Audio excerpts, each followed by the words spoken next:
Oops. Hello, YouTube coin community. It's me, Robert, with Cointalk. Happy New Year, everybody. I hope you all had a wonderful holiday season. I hope you took in Santa Claus or however you celebrate the holidays. I hope it was good for you. Let's see. You're just mumbling. No, I just took and I forgot to mute a site. I got it muted now, though. So, okay, sorry about that, guys. I had to mute that. How you doing, 949 designer, Polly Boo, Snipey Mikey, let's see, Karen Pepper, Melons 56 Layman. How you doing? Welcome to YouTube Corner. Welcome everybody, okay? Brad's here. He's gonna give you guys an update on all the coin shows that are happening in an area, hopefully near you. So, Brad, take it away. Hello, everyone. Happy New Year. And in the new year, on the 4th, the Knoxville Coin and Currency Show in Knoxville, Tennessee, and Coinacopia in Tampa, Florida. Coming up on the 5th, Decatur Coin Show in Decatur, Indiana, the Gold Coast Coin Show in Hollywood, Florida, the Vacaville Coin Show in Vacaville, California. That's a mouthful. That was a new one on the list. The Universal Coin Show in Fairfield Pike, Ohio. The Garden State Coin Stamp Currency Show in Parsippany, New Jersey. Also on the 5th, the North County Coin Show in Anaheim, California. And then the big one, the Fun Show. It is the 9th through the 12th in Orlando, Florida. Come and visit your favorite coin dealer at tables 306 to 308. The 11th, the Cleveland Coin Expo in Broadview Heights, Ohio. On the 12th, we have a few. Montgomery County Coin Show in Telford, Pennsylvania. The Burlington Coin Show in Burlington Township, New Jersey. Also on the 12th, the 71st Street Coin and Currency Show in Indianapolis, Indiana. The South Brevard Coin Show in Melbourne, Florida. The Orange Coin and Collectible Show in Orange, Connecticut. And the West Suburban Coin Show in Countryside, Illinois. Just before coming on air, we had spot prizes. We had spot prizes of $26.54 gold, $29.41 silver, $9.21 platinum, and $8.97 palladium. Robert, back to you. Okay, well, I might as well take it and bring it to everybody. Dave, you can take and blame Brad for taking over your segment. Oh, it's okay. Don't worry about it, Dave. He'll do that to you. He'll just right at the knees if he can. I can prove it. I got a stump here to prove it. So, hey, we're getting a whole new picture of David this time. Yes, look at that. He's got his new house. There's a piano in the background. Oh, you didn't know he was David is a orchestra pianist. Yeah, I can play chopsticks. Are you going to go on America's Got Talent? Possibly. We'll give it a shot. All right. Frank sends his love, I can see. He's got the pirate flags flying. Yep, he's flying the flag. Frankie. Well, hello, everybody. And what's new in the new year with everybody? Did anybody get numismatic items for Christmas? Tell us about them. I didn't. You didn't? I didn't either. It's hard to buy. It's hard to buy stuff for me. Well, right. I buy it for myself. I couldn't. Well, where? Huh?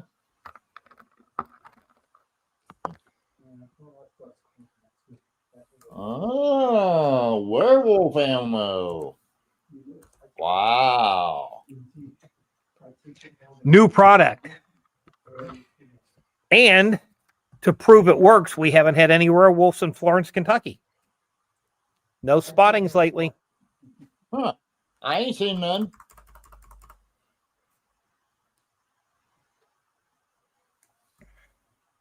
Oh, Paul likes your grand. Hold it just a second. I'll be right back. I think, David, I think that I tend to agree with Frank. That looks like Mike's same background from the Coin Crew. I didn't think you guys would catch on. Yeah, I sort of kind of did. Not to be outdone, David, I had to get my grand in. Ooh, Very nice. pretty full. Yeah, you want to get rid of it? Sure, it's $3,000.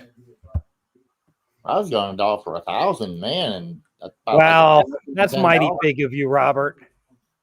I thought it was. I mean, it says 1,000 on it. It's good for you. Yeah, that's all. I'll tell you what. I'll trade it to you for $1,000 face value in Franklin halves. Wow, that's awfully nice of you, Brad. Hey, they say 50 cents a piece on them. I agree. I don't have that many. How's that? That was a good excuse. I'll take quarters and dimes. I got pennies, plenty of them. Oh, somebody got silver Godzilla rounds and pirate money. That's cool. Who got that? Here, let's start showing. Jamin. Okay. Somebody got a Germania coin. I love the Germania coins. They're gorgeous. I'll let you go too. What pirate money did you get from NGC? Was it El Cazador?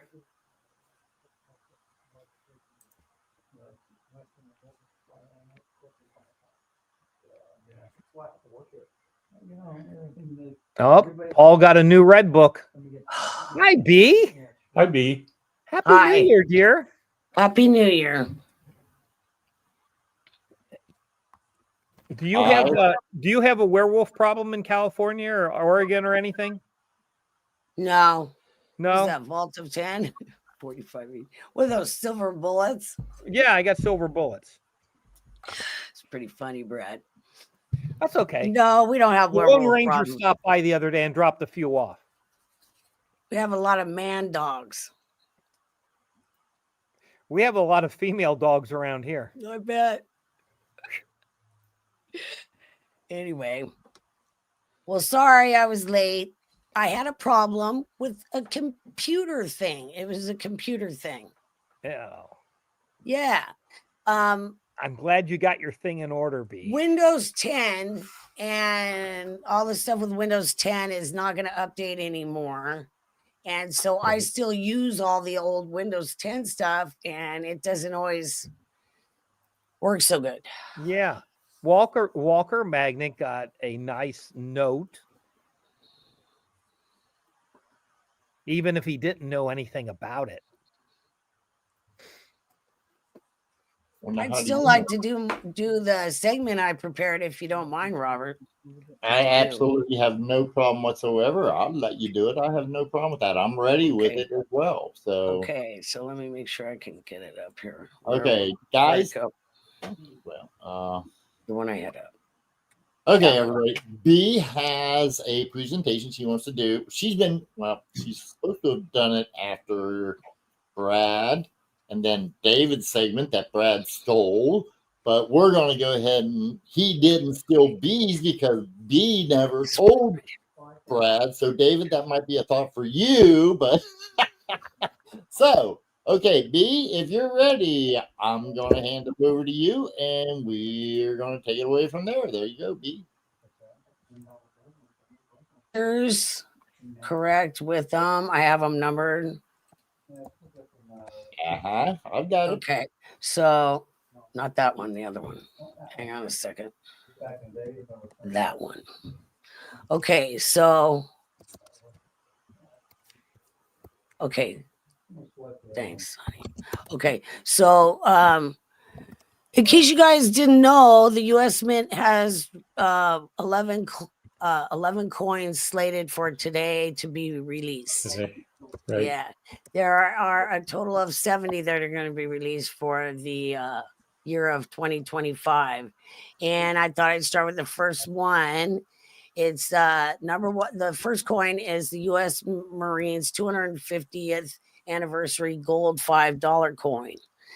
The verse depicts the Marines color guard with liberty, in God we trust, 1775 and 2025. The reverse design features the eagle, globe, and anchor from the official emblem of the Corps. The inscriptions are United States of America, e pluribus unum, the few, the proud, and $5. Okay, so the specs are it's a proof composition 90% gold, 6% silver, balance remaining is in copper. The weight is 0.243 troy ounce. Diameter 0.850 inch or 21.60 millimeters.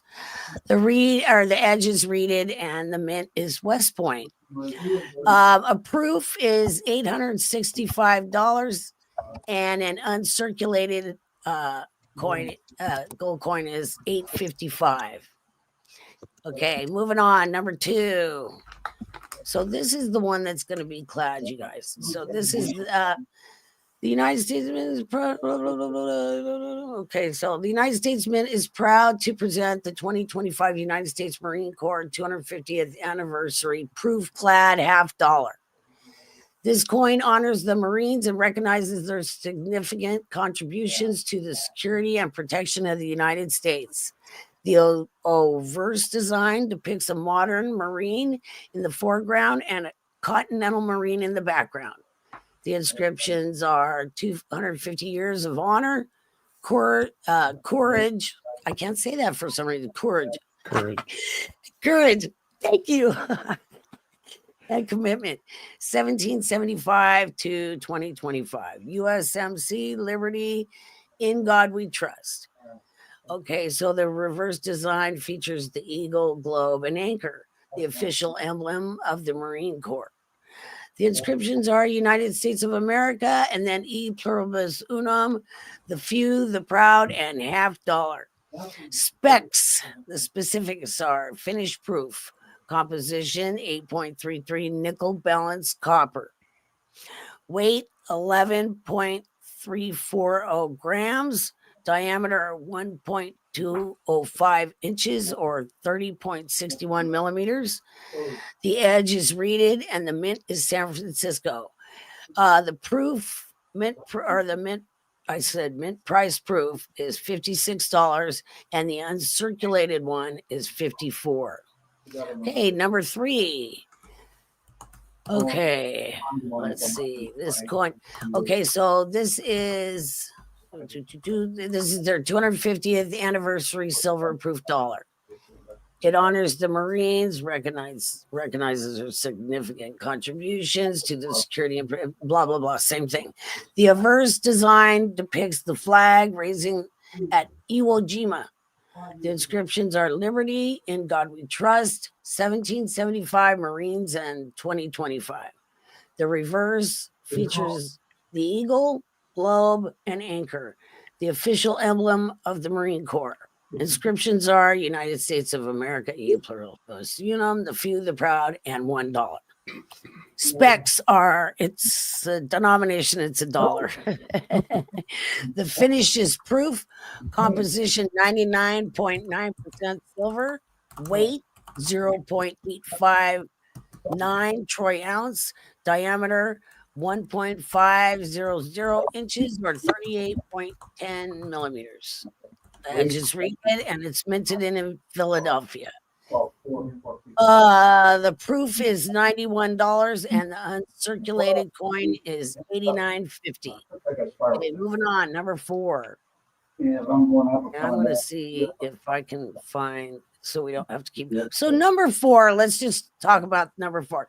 Number 4 is a set of what I just described to you. So you get your silver proof, your gold proof, and then you get the clad $50 proof. So I'm not going to go read all that again. That's kind of ridiculous. So, but that the price is 1,017 for 3 coins. Okay, so let's move on to number 5, Robert. Thank you. Okay. Please, thank you. Number 5 is the same as the gold coin, only it is an uncirculated gold coin. So it's pretty much the same thing as the first coin, number 1. We don't need to go through it all again, but this is so the difference in price. Okay, so the mint price is $36.25 for 25 roll, and then there's the $123.50 for 100 bag. So you know what I mean? It's whatever. Anyway, this is what do you call it? So here, let me do the specs. Denomination $1 coin, composition 6% zinc, 3.5% manganese, 2% nickel, and the balance is in copper. It weighs 8.100 grams. The diameter is 1.043 inches or 26.49 millimeters. The edge is lettered. It's minted in Philadelphia and Denver. And it actually has a privy mark. It says stylized gear. So, but that's the price, $36.25 for a 25 roll or $123.50 for 100 bag. Okay, let me see. What am I looking at? Number 6. I got to see what I'm looking at. Okay, so this is the same thing. So let's just go through the specs. It's a denomination of $1. It's a proof. This is the 99.9 silver. So, you know, it has the same design as the ones I showed you guys before, but it's silver. It is 1.00 troy ounce. Diameter 1.598 inches or 40.6 millimeters. The edge is reeded and the mint is West Point. And the price is $95. Number 7 is interesting. I think this is the Native American one. So I'm going to find the part where I can read and I don't have to read the rest of it. Okay, so the Averse design features Adolf A. Weinman's iconic depiction of the full-length figure of Liberty in stride, enveloped in folds of the flag, with her right hand extended and branches of laurel and oak in her left. Inscriptions are Liberty, In God We Trust, and 2025. The coin's reverse design features an eagle as it approaches a landing, carrying an oak branch as if it to add to a nest.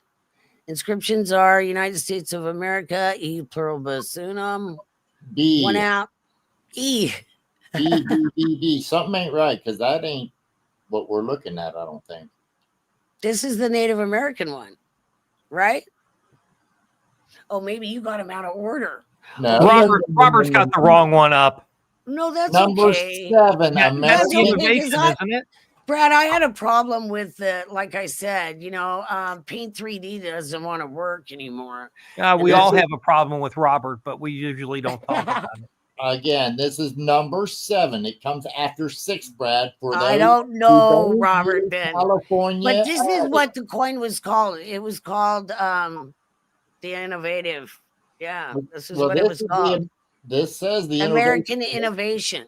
Right, that's the American Innovation dollars, and so it's numbered number 7, so we're in order. Yeah, I don't know if it's the right one in order though.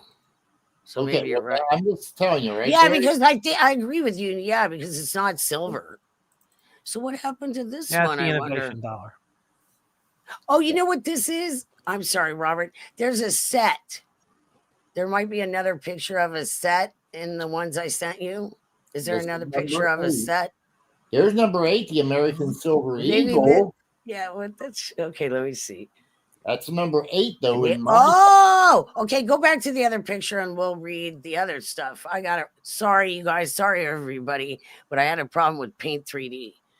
Okay. Yeah, it's not putting properties in its pictures. Oopsie. Don't ask me why. Okay. Yeah. So let's try this again. So this is the one you're looking at now, you guys. The Native American $1 coin program was established to honor and recognize the important contributions made by Indian tribes and individual Native Americans. So let's go into the averse now. Thanks, Robert, for pointing that out. I wasn't paying attention. Okay, so for 2025, the averse design continues to feature a portrait of the central figure of Sacagawea carrying her infant Okay, hold son. on, B, because that doesn't look right either. No, this is the one I think. Well, That's no, I don't have it. This is the only Native American I got. This is it. This one is the one you got on the screen. Okay, well, that one there is number 10 on your pictures, but that's I'm fine. sorry, they're all screwed up. And I tried really hard not to screw it up. Well, it don't matter. We got it corrected. I'm just trying to you did perfect. Robert screwed it up. No, he didn't. I screwed it up because what happened was when I went to put all my pictures on a thumb drive, 2 of them would not move over. So I don't know if anybody else is having problems with that, but I am. Okay, so let me just read the bottom part of it. Nana Ai Ki Kumu is the title of a series of books that Pukai, I can't pronounce that, helped produce with Queen Lily Ukulani Children's Center. The phase itself is considered very evocative of Pukai's life, work, and legacy, as she was someone who was constantly consulted for her expertise on various aspects of Hawaiian knowledge. Hawaiian knowledge is symbolized through the leaves and nuts of Hawaii's state trees, the kukai. So this is interesting. Let's just, we don't need to go through because I screwed it all up. God, Robert, I tried so hard. Okay. Denomination is $1. Composition is 6% zinc, 3.5 manganese, 2% nickel, and the rest of it's copper. It weighs 8.100 grams. The diameter is 1.043 inches. The edge is lettered, and it's minted at Philadelphia and Denver. You can get $36.25 for a 25 roll, $123.50 for a 100 coin bag, and $304 for 250 coin box. Interesting. Sorry I screwed that up for everybody, but anyway, moving on. So that would have been the last one. So that one is going to be released on January 28th, the one that you guys are looking at now. The one prior to this, I don't know how I messed that up. It has to be the set. Yeah, the United States Mint Corporation set features. So yeah, that's the ASE. And that one's going to be released. Number 7 is going to be released on when? Let me see. January 9th. But as of today, there are like 3 of them being released, which I was kind of surprised. The first one, the gold one's being released today for sure. The $5 gold, that one. And the $50, the clad $50 is being released. And the other one, the proof silver, the 99.9 proof silver. Yeah, those are all being released today, everybody, just to let you know. So that's what I had planned. I was going to do something else. And then I went to the U.S. Mint and I went, oh my God, they're going to release them tomorrow. So I tried. Sorry, Robert, I did the best I could. I'll get it right next time. Are we done here? Yeah, I'm pretty much done. That was pretty much, I just wanted to show everybody what's being released today and what's going to be released. Like I said, the next one is coming out in, let me see, not number 4. January 7th is the next time they're releasing some more. Hey, Robert, put a picture back up of the $50. Would you please? No. Hold on. Let me get this stuff right yet. Man. You just got to bear with me. I had to get it up and show screen. So that's all right. No, it's fine. We understand. I tried so hard. Okay, so David gave up, but what's looking at the reverse, which is the left-hand picture of, I guess that's the reverse, or is that the obverse? The obverse, sorry. Looking at the obverse, the date side, what is unusual about the image there? Has anybody figured it out yet?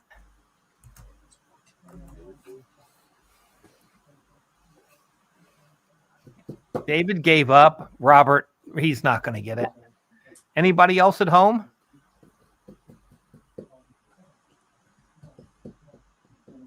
One year before 1770. That's good. But the U.S. Marine Corps is 1 year older than we are as a country. That's not it. It's not the dates.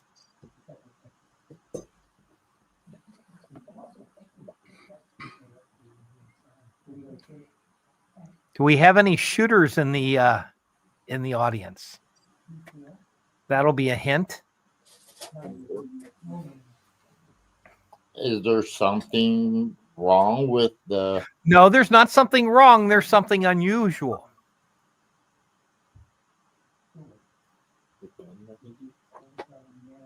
Oh, got me. I'm saying, what is it? Because he's using the bump stock? What? No. Although that might be. I don't know. No, that's not it. I mean, I know a little bit about those kind of guns now.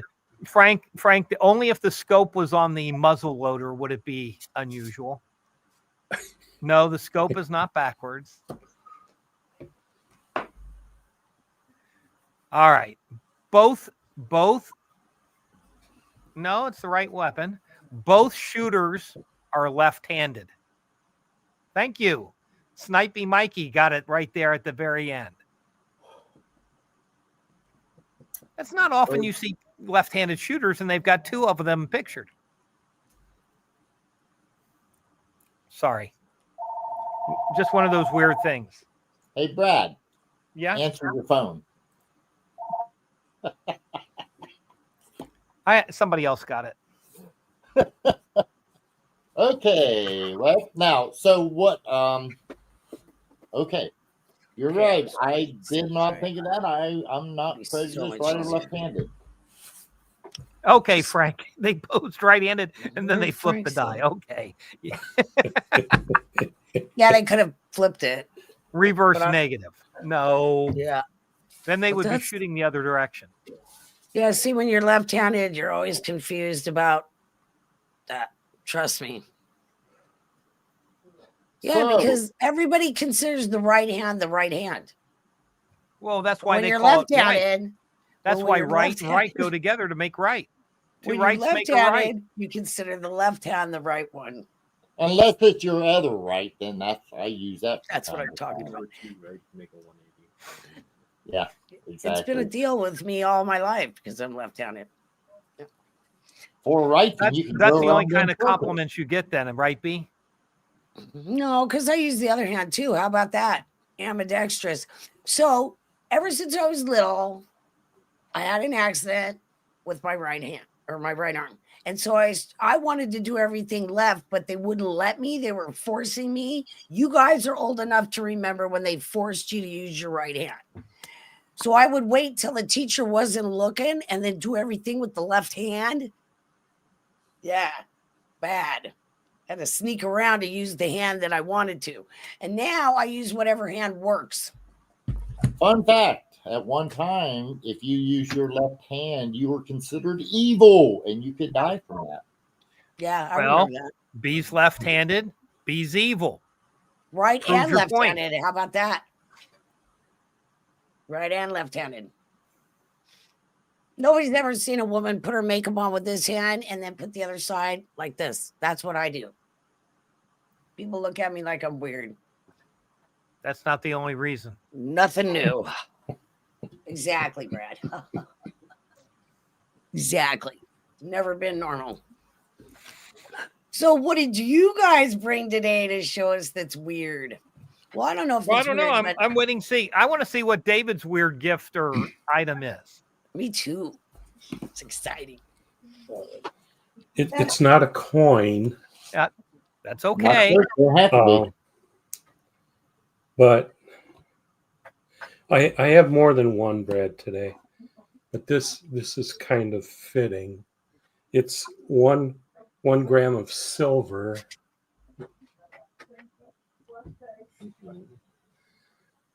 Think of emoji.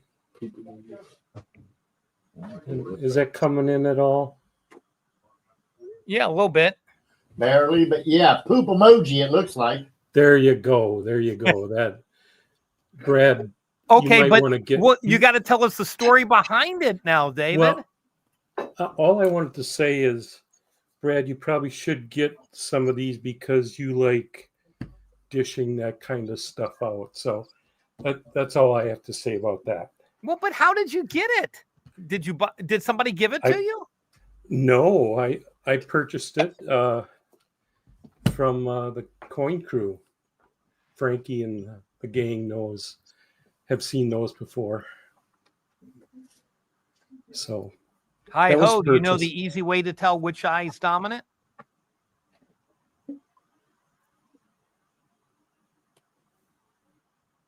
Put your glasses on. No, just point at something with both eyes open, and then close one eye and close the other eye, and whichever eye is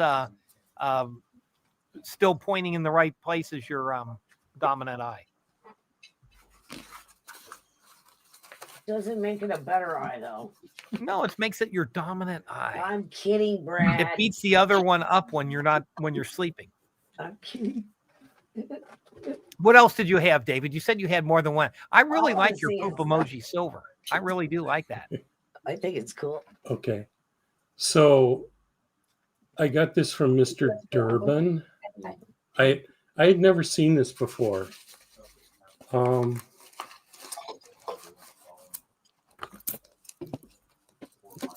It's a 1958. There you go. There you go. There you go. It's a double mint set. Mm-hmm. Are you familiar with that? Yes. Yes. Okay. Put them back in the cardboard and let them tone. Well, see, that's just it. I don't have the cardboard. So these were in cardboard originally? Yes. Yes. Oh. Okay. I'm going to disappear for a few minutes. Bye. I'll take care of this, Brad. Don't worry. But there's P's and D's, and there's 2 of each, so it's a double mint set. Check this out, David. Okay. Well, here's what they went to, David. Now I don't have this here. Okay. They went to this. This here is a 59. This is after yours. Okay? Right. Now, golly, here I took it. I was thinking I was ready for you. The problem is my 56 is a proof set. There we go. Brad's got it right there. Okay. There you go. Yep. So Hold that's on. what that was in. Yep. Okay, so original mint sets through 1958 came in these cardboard holders with, most of the time, it's a much greener color flap over the top. They're double mint sets, so they put the obverse and the reverse of each coin in each set. So you had a Philadelphia, a Denver, and a San Francisco card, and those all 3 came in a brown envelope, and that's a true mint set. So if you look on the gray sheet and get pricing for a mint set, it has to be in the cards, in the envelope, and the coins have to all be toned because this toned the coins. If you get these with white coins in them, somebody took the good coins out and put in other coins and then are selling it as a mint set. So that's a true mint set. Back in a minute. Walker Magnet. What you have is a proof set. Most probably, if you have it in the small box, that is a proof set. They made those from 1950 to 55, I believe it was, for those sets. Yeah, okay. The same with Compton, yeah. They're talking, Brad, about the like 1950, 51, 2, 3, 4, 5 box sets. And I was telling Oh, you, that's a proof set. right. Yeah. Yep. I was explaining it while you was away. So I don't have one of the proof boxes right here. I'd show it. But thank you, Brad, for having that. Because in fact, I need some of those, what you've got, Brad, because Sell you the set of cards for $100. Yeah, okay. Yeah, but you got to be really careful because the mint set's toned really cool sometimes, and people would pop out the really cool tone coins and then just put in dipped coins and sell them as mint sets, and they're not worth anywhere near the right amount.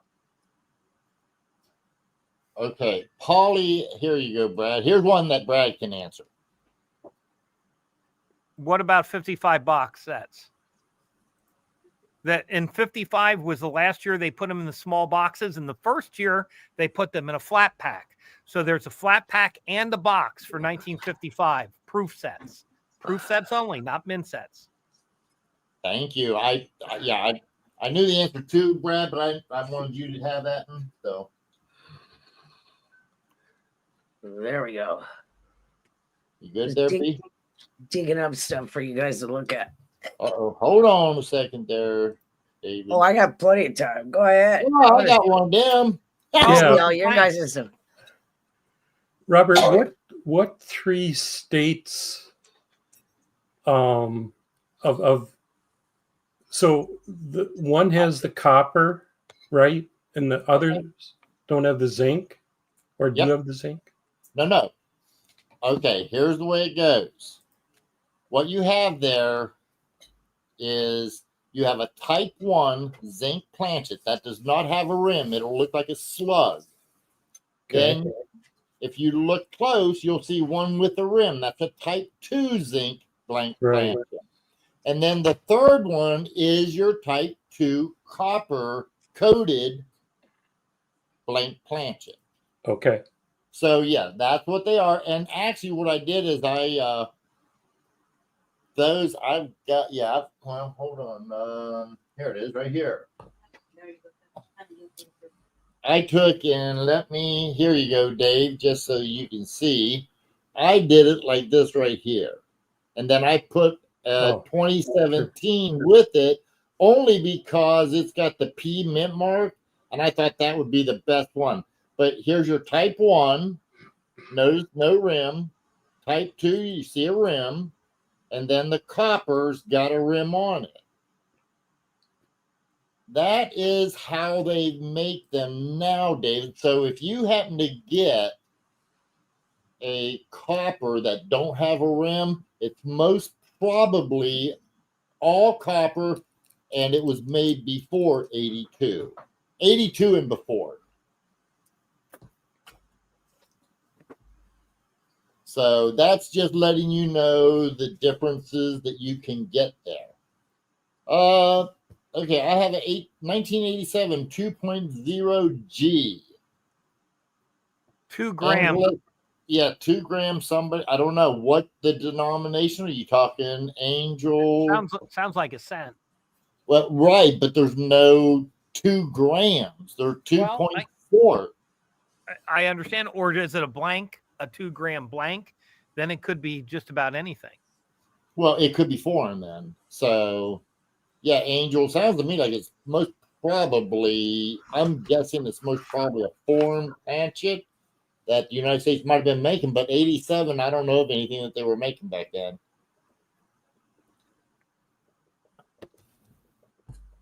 I tell you what, Jamin, if 0.4 grams wore off, you're going to be seeing a shit ton of nothing but zinc. What else you got up there, David? And you're weird and unusual.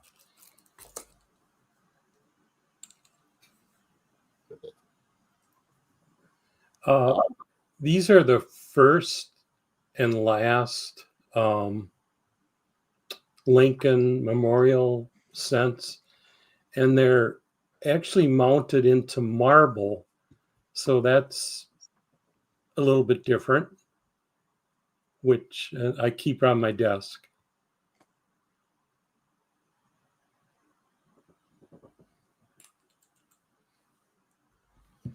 And that's all I've got for right now.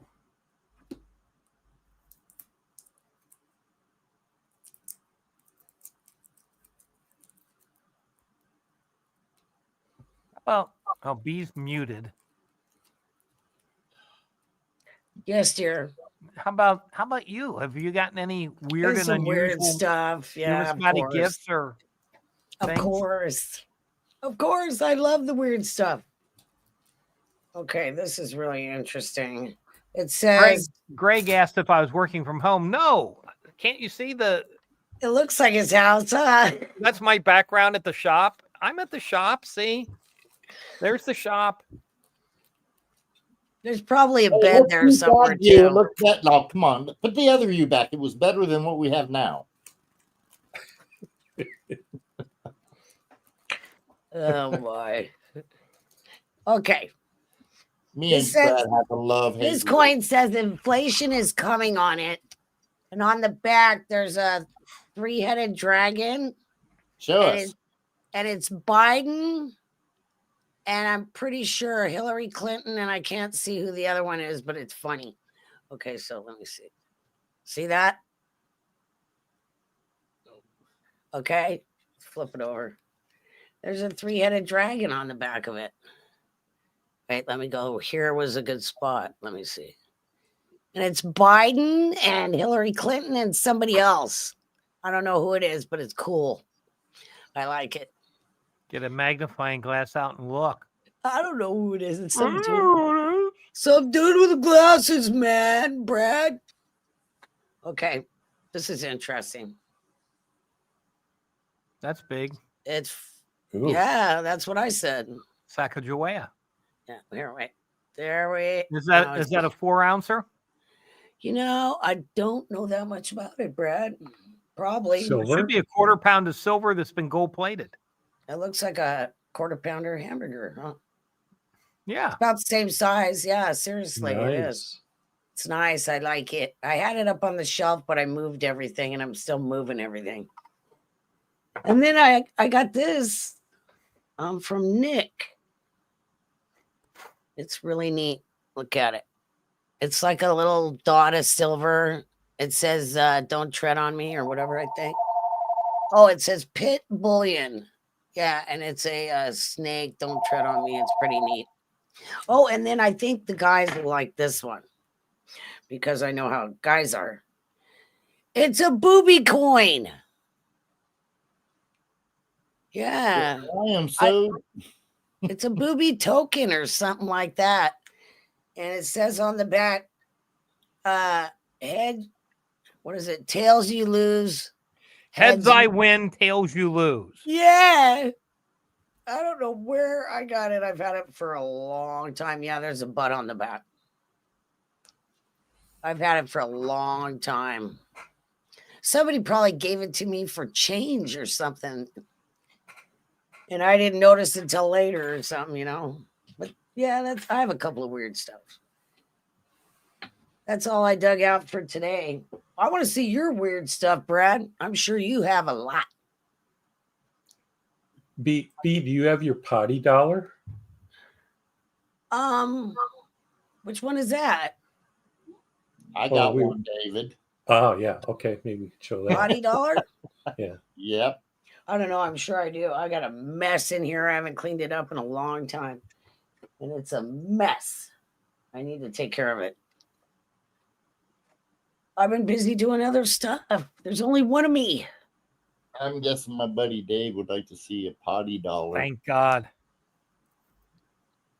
Robert, what do you got? Grumpy? What do you got? Yeah, let's see yours. There it is. Oh, you There. guys, one of those. Yeah, yeah. Okay. I've seen them before. Yeah. No, I don't have one of those. Well, I'll tell you, Nope. here's one that Brad don't have too. Yeah. Oh that's my. Halftime. Are that's you something serious? else. Oh my. Why do people do that stuff? Because they can, I guess. It's creative, right? Sure. Hey, it's fun. Some of the stuff is just fun, guys. This in here, I think that they may have had, I don't know. Brad, do you think there might have been an implication politically there since it's 1862? Oh yeah. Maybe. I'm not sure. I would have think that if it was a big political implication that there would be more of them. Well, you could be right. I mean, I hear what you're saying. Let's see here. You remember that. The only reason I even got this, guys, is because it is the Liberty 1/20th of an ounce. They went through a lawsuit. The government seized all of their assets, and it's called just that, the Liberty Dollar. Well, they won their lawsuit, and they got all of their stock back. So there you go. Nice. And let's see. Now, here's something, Brad, that you're going to like. This was at the 2008 Summer ANA Seminar. Now, this is all aluminum planchets, everybody. When I was at the seminar, I made a few of those. Uh-huh.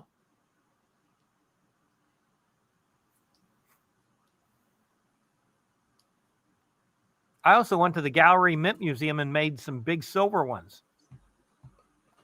Well, that's cool. This here, just so that you guys know, was given to me as a gift.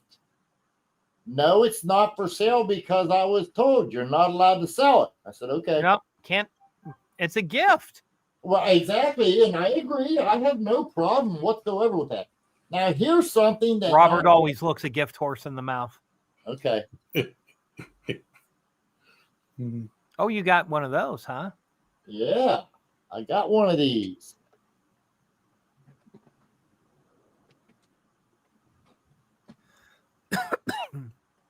Wow. That's kind of cool. Now, I couldn't locate. I've got a coin that was encased by a, well, here, I'll just show this here. This is my fun one. There you go. How you like that? Notice, Cincinnati Numismatics Association. Oh, that's neat. One staff lunch. That's what it was for, B. There's a serial number. That's number 21. Florida got this because we had a table at the show at Sharonville, and this was the buy lunch with. And we kept it in order to take and just to have it as a souvenir. And the last thing I'll show you, I like Mercury dimes, so I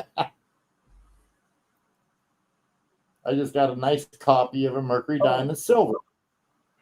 Now, real fast before I let you guys go, let me show you. I gotta do this. Hopefully, I can get it. I told Brad and everybody, so I'm gonna try. I'll find out. This is the first time I've put it on the scope, Brad. Yeah. Let's see. Well, what do you think? Really good. Ding, ding, ding, ding, ding, ding, ding. Oh, do I think it's a 42/1? Yeah. I do not. You want to bet money? No. Is it a D? Is it a D? Yes, it is. Oh, well, then then yes, it is. I thought you were asking if it was a Philadelphia. I was going to bet you a whole bunch of money, and actually, it was just one bill I was going to bet you.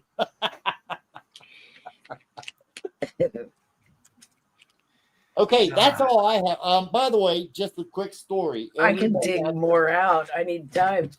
Okay. I was telling Brad, everybody, I took and I got this box that's got what we call the backside of the coin deal. And that's just whenever you get a coin deal and you buy the collection, well, almost every collection has stuff. Would that be a good, accurate description, Brad? Leftovers. Okay. Leftover stuff, whatever. Usually they're very little in value, maybe silver value, things of that nature. That's what that one was.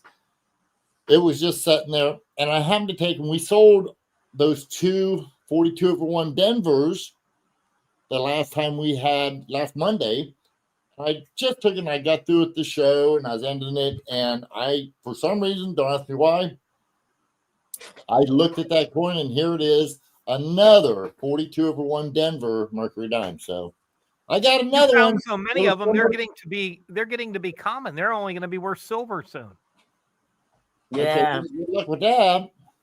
Hmm. I think I just happen to be exceptionally good at what I do, Brad.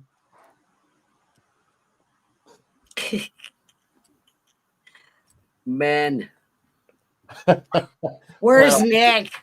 Hey, Where's Nick? 1, 2, 3, 4.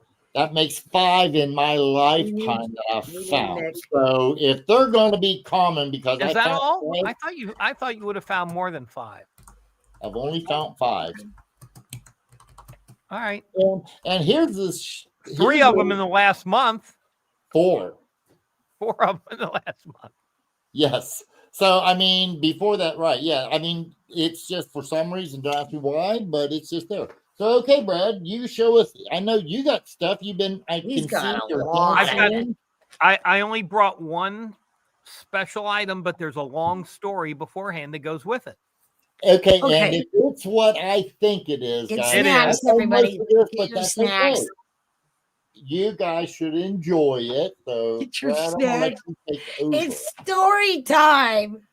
All right. So in the ancient past, the 1990s, 2 of my best friends, we kind of pranked each other with different gag gifts / practical jokes. So my one friend in Cleveland, for his birthday one year, I went to the local feed store and bought him a 50-pound bag of manure, and I boxed it up and wrapped it up as a gift and UPS'd it to him. And so that was his birthday gift one year. That was a prank that I played on him. And then he called me one day and he goes, "Hey, you want to go and halvesies for our buddy Charlie on a lunchbox?" And I'm like, "What?" He says, "Well, I know Charlie loves the Lone Ranger." He says, "I found a Lone Ranger lunchbox. You want to go halvies on it?" And I said, "Well, sure, we'll get him a gift." So he sent it down to me. So because Charlie lives at that time, he worked just down the street from me. So I said, "We can't just give him a lunchbox. We got to do something special." So I thought about it for a while and I called his wife and I got some information. So Charlie had told me a story some years before about how he and his best friend got into his dad's liquor cabinet one day and they got kind of soused. And of course, when Dad got home, I think he tried to beat it all out of him. So we always joked about that at one time or another. So I called his wife and I said, "Hey, do you remember the story?" She said, "Yeah, I know the story." I said, "Well, what was the guy's name?" She said, "Well, she had his name." And I said, "Do you remember?" She gave me a background information on the guy. So I wrote a letter to Charlie from his friend who had gotten into the liquor cabinet and had moved away soon thereafter. And so I put a little baggie of some silver coins in the lunchbox. And I wrote a letter to Charlie from the other guy that says, "Remember when we got into your dad's liquor cabinet?" He says, "Well, unfortunately, that started me on a life of drinking." And he says, I'm now in AA and I have to make amends for all the things that I've done wrong to people. And one of the things was I stole money from you back when we were kids.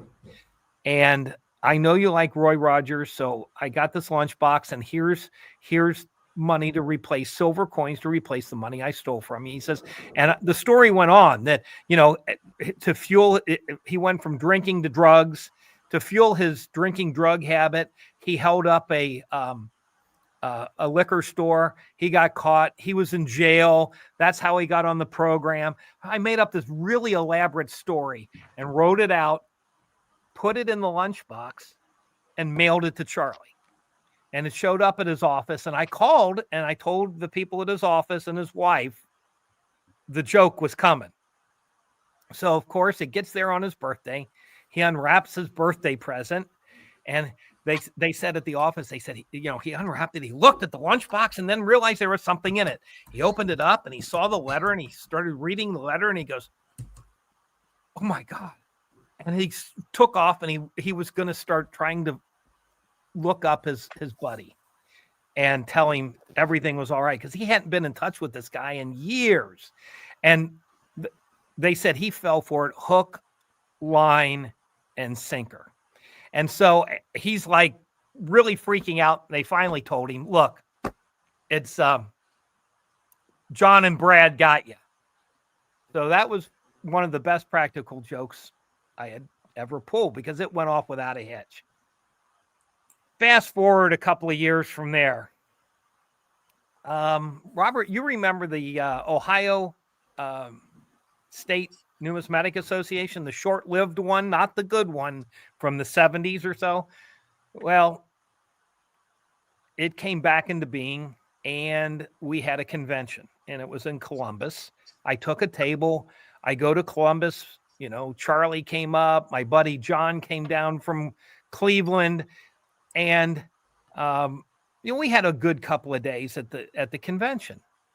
And as conventions used to be, on Saturday night, they would have a banquet. Now, the only place still doing that's the ANA, I think. But all the little ones used to have banquets too. So we had a banquet on Saturday night. And these banquets are really great. The people that run the banquet hall go around to all of the wedding receptions and get the leftover food, and that's what they serve you at the banquet. So there's rubber chicken and green beans that are almost liquefied, and cold mashed potatoes with lumps, and you understand. But you kind of have to go to the banquet because I was a sponsoring dealer. I was a life member of the organization. So we all go to the banquet. And we're sitting at the banquet table, and at one point, John and Charlie disappear from the table, and I don't pay much attention. I'm talking to somebody else at the table, and then all of a sudden, in the middle of, they're giving out prizes for the best display at the convention and things like that.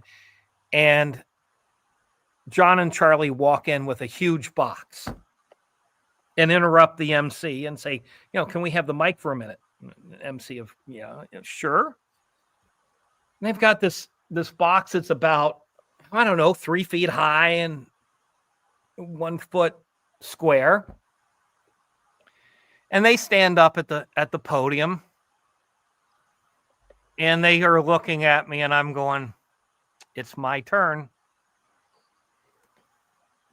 So they started with, their background about, Brad this and Brad that and this, that, and the other thing.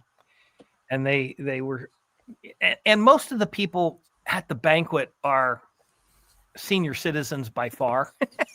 There's very few, we were the youngest people there for the most part. And they open up the box. And inside the box is Rasputin. Okay. So this is a Rhode Island red. We see that. Rooster, yeah. Okay. Ladies and gentlemen, what is another word for a rooster? DOCK. Yes. And if you notice, the rooster has a child's treat hanging from its neck. And that might be a child's treat on a stick that they might lick. Sucker. Very good, B. You're and they proceed to say, "We want to award the Cocksucker Award." Oh, And at that Brad. point, 3 80-year-old women choked on their chicken. Oh, my goodness. And we're looking at it, and there it is. That's beautiful, I Brad. have, and the reason it's coin related, if you look carefully, that's an Overton book that Rasputin is standing on. He has the name Rasputin. Yes. Well, and I'll tell you how he got his name. Yes, see, that's more interesting. That's what I want to know. So John, who was in charge of sourcing Rasputin, goes to the local Amish egg layer in his town and goes, I need a rooster. He says, okay. So he goes to pick it up, and the guy says, well, you want me to dress it? He says, no, I want it as is. And it's like, okay. He says, no, I'm going to have him stuffed. And the taxidermist said, don't kill him. Just put him in a box and bring him over. So let's just say Rasputin didn't die very quickly. The real Rasputin, if you know from your history, was shot multiple times, stabbed multiple times more, and thrown into the river. And his cause of death was drowning, not the gunshots, not the stab wounds. So I named the rooster Rasputin. He named his rooster. That is my weird item that I've gotten through numismatics. That's a good story. And Rasputin sits on top of my safe in the back room.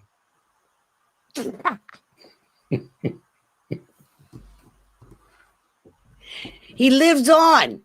He lives on. In a way. Yeah. That's a good thing. Kinda. I have other stuff. They actually did find the through body, all my Amanda. stuff. Yes. What did Amanda say? Amanda What said, she did they even find the body? I do think he's dead, like Elvis.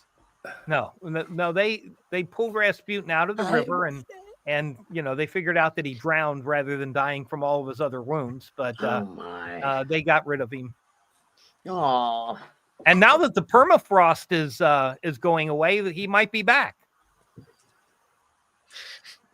Bill 457. Why is it on that book? Because I collect Cat Bust Half Dollars by Die Marriage, and that is the reference guide that I use to collect my coins.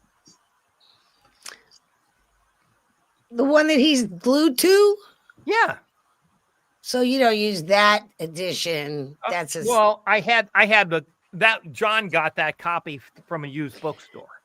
But Okay. you know, it is an actual book that they ruined in order to make my award. Do you have any other taxidermy stuff? I'm not really big on the taxidermy stuff. No, that's okay. That's my good. That makes my me happy. one. That makes me happy. People that have a lot of it kind of tend to make me nervous. No, I've only been given one award. You know, One award. Yeah. We're waiting. I would get Nick a moose, but it's too expensive to stuff. Too expensive to get a moose. Yeah. Speaking Thanks, of which, Amanda. where is I love Miss you Nick? too. Where is Nick? She can come today, huh? I was expecting her to come. Not today, huh? Oh, wow. Scroll up. Perry had a question. What did Perry's question? What was Perry Perry's asked question? a question. Robert, find that and put it up. Shirt behind you signed. Yeah, this is I like the same thing. Oh. Yeah. Yeah. It's a Moreno. It is signed. Miami Dolphins. I know he played for the Miami Dolphins. Yeah. That's neat. It says Jeff and Zach, best wishes, Dan Marino. So if you've got kids by the name of Jeff and Zach, this is a hell of a deal. It'll fit. It'll work. Yeah. Yeah. How long ago did he play for the Dolphins, you guys? How long It ago was the was that? 80s. Yeah, I think it was quite a while 80s ago. and 90s, B. Yeah, a long time ago. I remember If you him remember being quite the good 80s and looking. 90s, you actually didn't live them. I remember him being kind of good looking. Dark haired. I think that's sexist. I really don't think that's appropriate, B. Oh, well, you say all kinds of stuff that's inappropriate. Constantly. And I'm sure Nick will agree with me. Okay, let's ask her. I don't hear anything. I don't know where she is. I don't know. She'll be here though. You Just know, wait, Brad. She's looking forward to it, I'm sure. This is a weird thing I have. It's called it's a sty on your eye? A Hanukkah coin. Hanukkah from Holland. Are you going to? Mark, I don't know. Maybe you know more about it, Brad. I don't know that much about it. What are you saying, B? It's a coin that I have that I don't know that much about. Amanda's getting more on my good side every time she posts. I can't see it, B. You can't? Yeah. Let me see. Can you see that side better? Wait. You Okay, keep, if I you're would making pull me my dizzy. right there. Oh, That's yeah. not hard. It's a commemorate. It's silver, isn't it? Yeah, it Yeah. should be like, I think it's 40% of an ounce or something.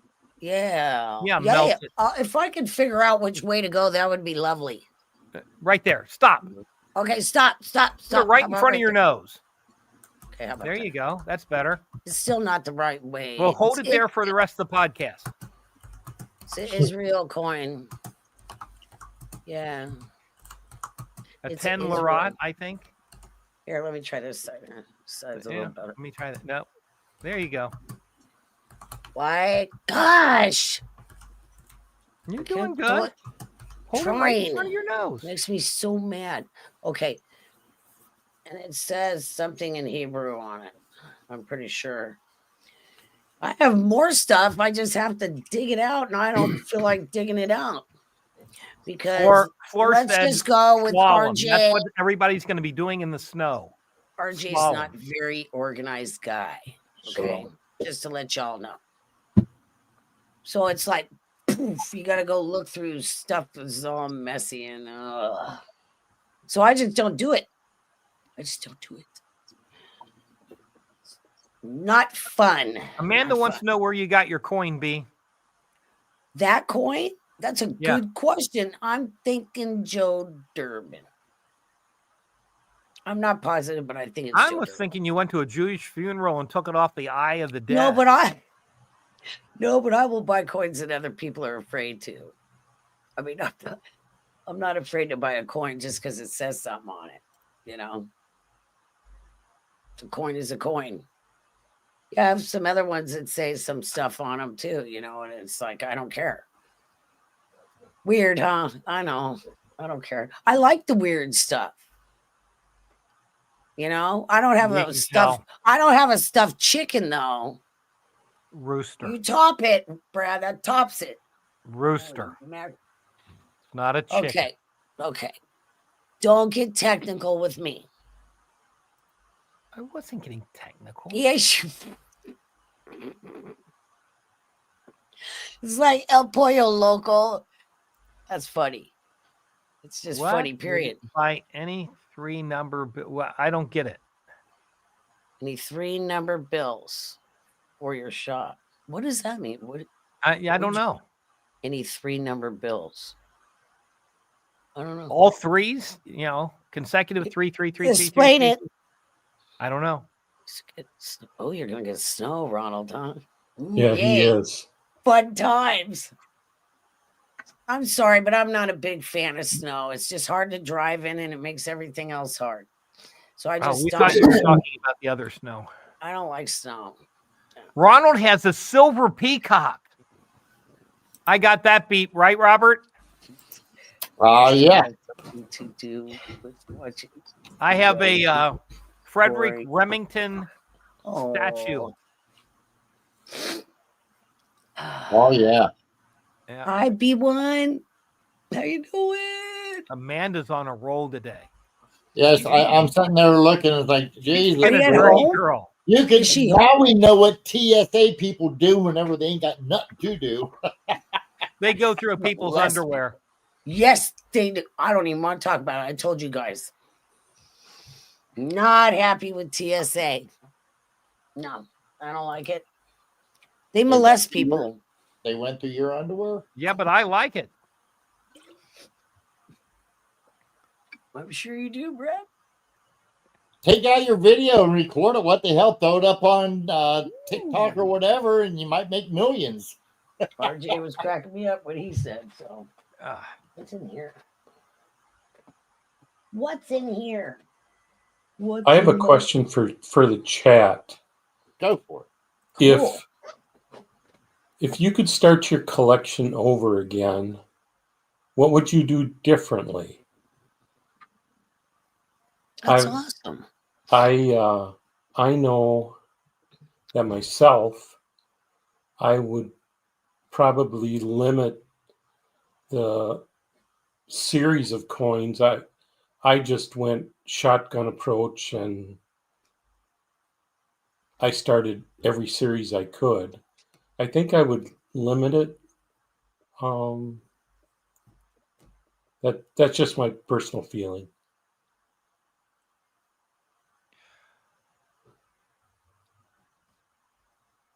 well, I guess the answer from me would depend.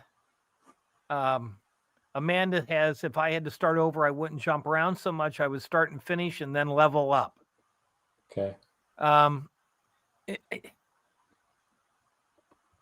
right. So it's hard. It's really a hard question to answer because you have to think about what age is the collector, what is the budget of the collector. There are mitigating factors that are going to change the answer. So when I started, you could still find some things in circulation. So I was punching in Whitman folders. And I finished my Jefferson nickels, then I finished my Roosevelt dimes, and I did that all almost all out of circulation. Bought the 50D, of course.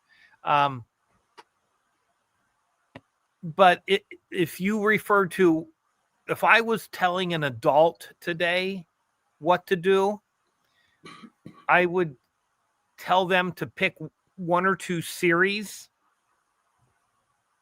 make sure it's within their budget, make sure that, if you pick a series that has a coin in it that's not in your budget, are you okay with an empty hole? Can you live with that? Or do you have to complete everything? Yote Fan has got a great quote there. And by quality, by what I always call by the last coin first. Okay. Don't buy a coin knowing you're going to upgrade it because you're going to lose money on the flip. So buy the coin that'll remain in your collection forever. But if it doesn't, it's okay. But don't make a habit out of upgrading. Hi-Ho says buy local. That's great. Some people don't have that option. If you're in the middle of Nebraska, it's probably hard to find a local guy. Paper money. Yeah, Brad, that's a good point because, a lot of times I've had people, there's so many people out there that think, oh, I've got to buy it at the gray sheet, not realizing that, that's really supposed to be wholesale, dealer to dealer. But I've had people say, well, you're paying too much for it. And I said, you know what? I said, how do you know? You can't say that because two things. One, what if it's their last coin in the set?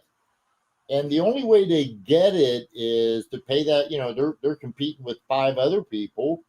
And what you just said is so right. What if you're out in the, I personally, guys, have been to all 48 lower states, except for one, which is North Dakota. That's the only state I've not been to.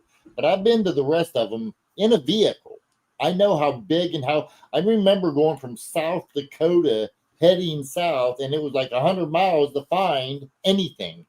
I mean anything. So I understand some of these people that live out in East nowhere land, literally. So go ahead, Brad. I know you want to point something out. No, that's okay. You just have to be choosy. You brought up a good point. You were saying that some people won't buy things for over gray sheet. Those are the people that are buying somebody else's mistakes. Ronald, that's great. Yeah. Buying more Morgans at $20, but instead of buying stacks of Morgans at 20, would it have been better to buy MS-64 Morgans at 50 or 60. So quality is always king. And remember, there's quality in every grade. A quality good for $17.95 half dollar is a neat coin. A clean, scratch, dented $17.94 or 95 half dollar in good details is not. Well, So I was going to say, just remember the old saying, everybody. If my foresight was as clear as my hindsight, I'd be a damn sight better off. I'm just always happy when I see your hindsight. Oh, Brad, don't be taking. That didn't sound right, my friend. I'm sorry. It just means you're leaving. You're walking out the door. Yeah, well, not everybody took it that way. You got to remember, you live in the. You do realize this is the 21st century, right? Yeah. Another thing that I would tell people is search around and find a good mentor. Yes. It could be a collector, most likely would be a dealer. And if you get in close with a dealer, it's not going to necessarily get you better prices, but it's going to get your first choice on the cool coins. Now you're going to have to pay for them, but you're going to get the cool coins, you know? So those are some of the things that I would tell you. Buying from a bigger dealer isn't necessarily better. It isn't necessarily bad, but you have to think about, what does that big dealer have to do to pay all those advertising bills? They have to sell coins for more money. Let me change that just a little bit, because when I went to Michigan, I used to go to the show up in Michigan. I remember there was a high-end dealer up there that only deals in high-end coins. He had some extremely, extremely nice AU-58, 1932D, 1932S Washington quarters that I got at a great price, because for him, that was junk. That was junk. Right. But they were, I still own them. They're beautiful AU-58. I understand that principle, but in general, Robert. Well, no, wait a minute. You got to remember, we got to go back on that story, because I have had a mentor, and you actually was in my life back then, but I took and I learned how to grade, where I know, there's some ugly AU-58s. You know that, Brad. I know that. There are ugly MS-66s. I know where there's a trade dollar right now that's ugly. That's a piece of shit, but I'm going to sell it at fun. Well, I wish we had that to show, because that would be wonderful to show as a great learning piece. It really is. Yes, if it wasn't so expensive, I would have bought it just to use it for that purpose. But yeah, but my advice is, numismatics, coin collecting is a triathlon. It's not a 100-yard dash. If you're in a hurry, you're going to make mistakes. Patience. Buy the right coin each time you buy a coin. That doesn't mean you're not ever going to make a mistake.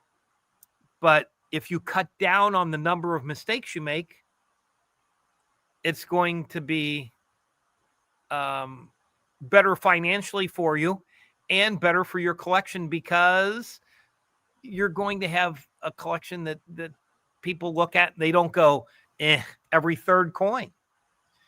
So, Ronald, don't upgrade over time. That's what I'm trying to talk you out of. Ronald, yeah.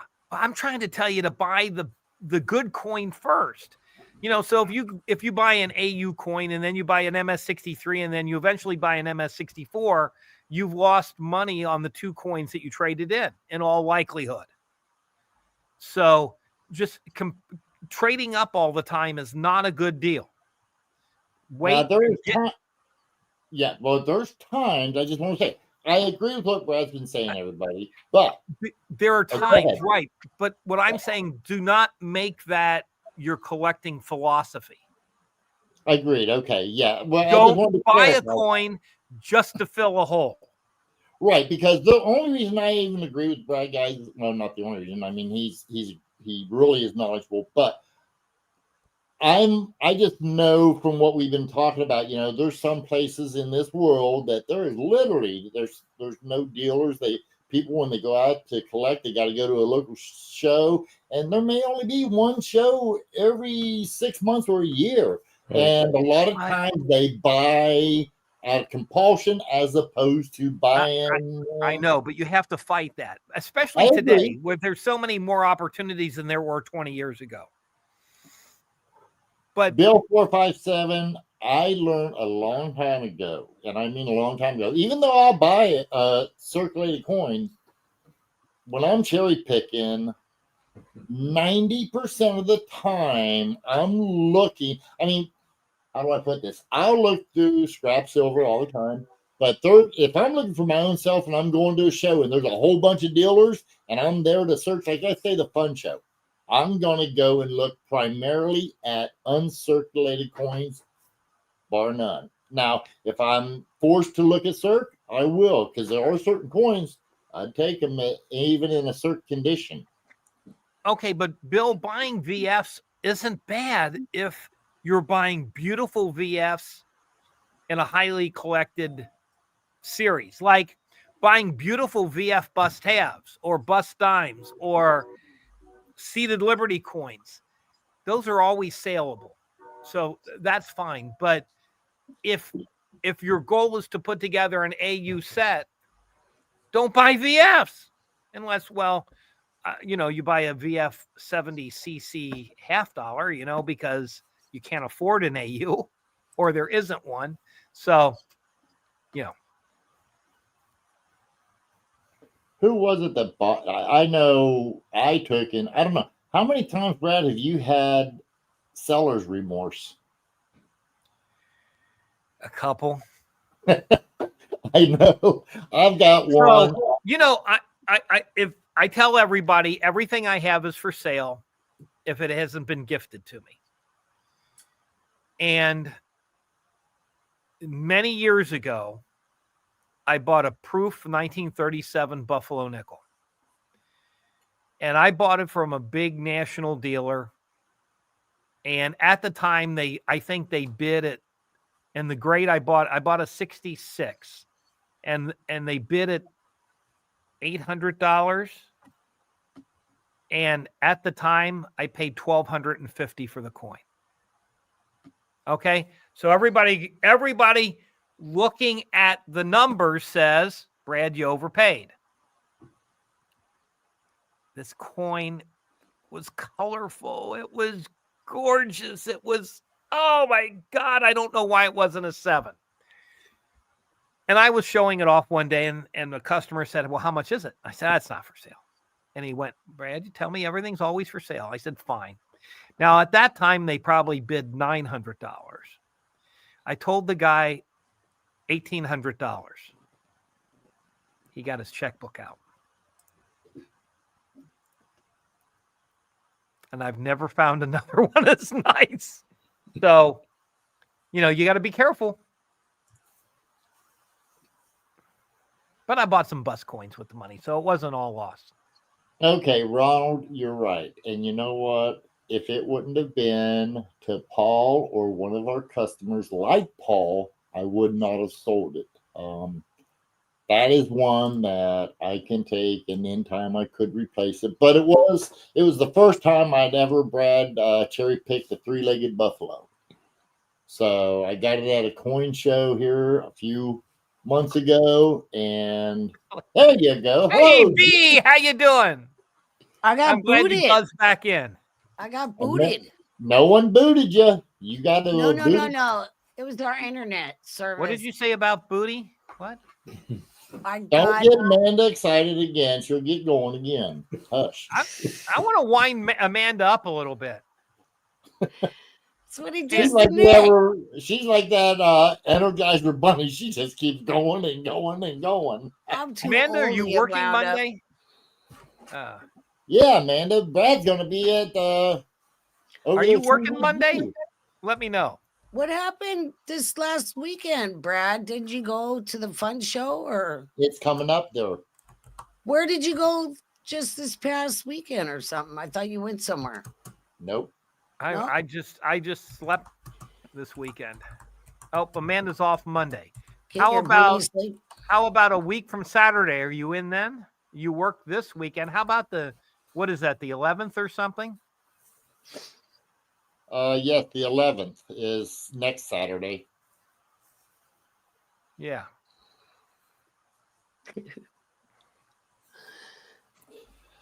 Don't do it, Amanda. Yeah, I get back from fun on the 11th. We could, meet up and go have dinner. I want to go to the fun show. All you got to do is get on a plane, B. Well, they're dropping in the air right now. Have you heard that? Have you heard that? That's only when Russia shoots them down. I don't think they're shooting down a plane from Seattle to Florida. Sorry, Brad, but that's not the only ones coming out of the skies. Yeah, they're dropping. In fact, Florida took Florida dropping. Yeah, Florida said, "Man, she says I'm a little nervous about going home on vacation." They're dropping out of the sky, Brad. I'll take my chances. It's the only thing I can do to make my wife happy. I'm not saying nothing. I don't even understand that. Okay. Dying would be the only thing I could do to make my wife. Okay. I thought that's what you were saying, but geez, really? That's not a very nice thing to say. Happy wife, happy life. Happy life. There you go, David. All right, Sand Digger. That's the rewarding part of collecting too. If it was easy to do, it wouldn't be that cool. So, it's the thrill of the hunt. I'm going to take Blue snipe hunting one of these days, and she'll see what it's, like. I know what snipe hunting is. Get out of here. Okay. I've done it to other people. We'll take Nick cow tipping then. He doesn't know anything. Take Florida snipe hunting. Okay. You I was going to take her snipe hunting, but the problem is there's too many bears up where my sister lives, and we didn't want to take, and there was just too many bears out there. Real bears. Real ones, yeah. Real ones. Yeah. We've got them on the trail cameras. Like, we better not take the snipe out of her. Now. Scare the death out of her because bears are grouchy and grumpy. Well, Sand Digger, it sounds like you need to have somebody looking for you, to see what they can come up with for you. Wink, wink. Hey, you guys, can I ask the panel a question like David did? He asked the panel a question. He didn't ask the panel. No. He asked the chat, but go ahead. Oh, that's right. He asked the chat. You're correct. We like David.